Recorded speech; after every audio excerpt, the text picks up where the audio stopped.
So let's divide it up into days. Day 1, Monday. Is that when That's when they started.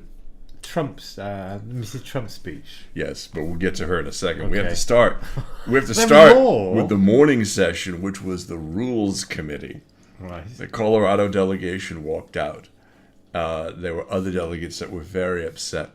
What they wanted to have happen was they wanted to force an open roll call vote for president there on the first day. Unbind all the delegates and vote for who you think should be, in the hopes of stopping Trump.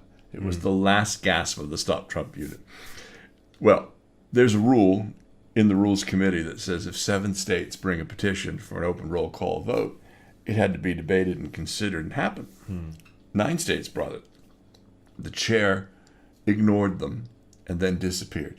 And the last gasp died. So you had, in the afternoon, this fuming group of people upset with the Rules Committee. They put the platform up.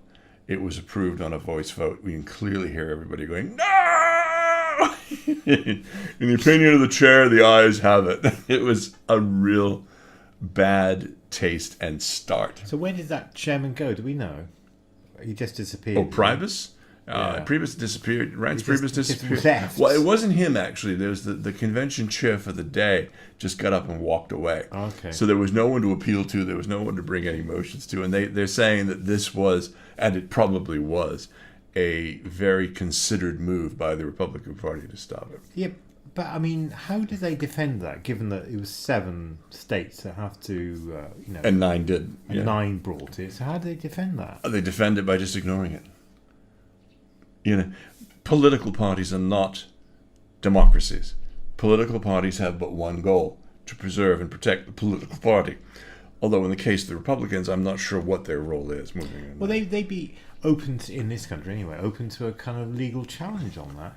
They might be, and they still might be, but what are you going to do? You got to go back and undo everything else that happens. It's a calculated move, and it seems to have worked.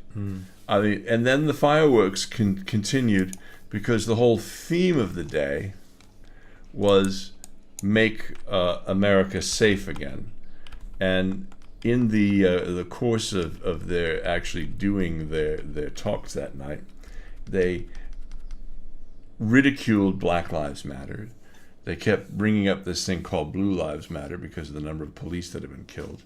They had a Benghazi victim's mother come out on stage, very aggrieved, and blame Hillary for everything that went bad. And it was a night filled with raw red meat for the base and nobody else. And so the question becomes, when are they going to tack away from the base and start to focus on a general election campaign that's going to appeal to wonder others? now whether they ever will. I mean, I was thinking this once Trump, was secure in his nomination, maybe he'll move more to the centre, but that didn't happen. I wonder now whether that's ever going to happen. I wonder if he's ever going to stop tweeting. Yeah. I mean, his tweets are just absolutely disastrous. He's certainly not looking presidential. He's picking fights. He's thin-skinned. He's, and Hillary is just, you can just see Hillary sitting there going, "Oh, isn't this fun? Tick, tick, tick, tick, tick, send." And then you watch Donald go,